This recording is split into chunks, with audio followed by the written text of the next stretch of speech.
আসসালামু আলাইকুম। বাইকিং ব্রাদারহুডের পক্ষ থেকে সবাইকে আন্তরিক শুভেচ্ছা ও অভিনন্দন। আজকের এই ভিডিওতে আমি দেখাবো যে ডিসকভার 125 বাইকটি সিজ করার পর এটার কি অবস্থা। এটা মূলত সিজ করার কারণ হচ্ছে এটাতে ইঞ্জিন অয়েল ছিল না, যার কারণে এটা ইঞ্জিন অয়েল না থাকাতে সিজ করেছে।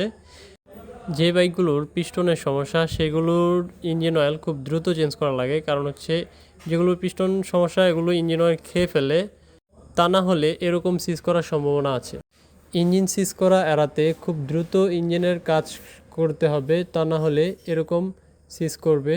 এই বাইকের যে মালিক ছিল ওনাকে আমরা 2-3 মাস আগে বলছিলাম যে আপনার ইঞ্জিনের সমস্যা, পিস্টনের সমস্যা, আপনি ইঞ্জিনের সার্ভিসটা করিয়ে নিন।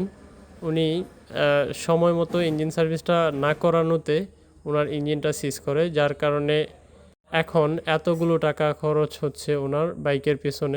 প্রত্যেকে এই বিষয়টা সচেতন থাকতে হবে এবং দ্রুত ইঞ্জিন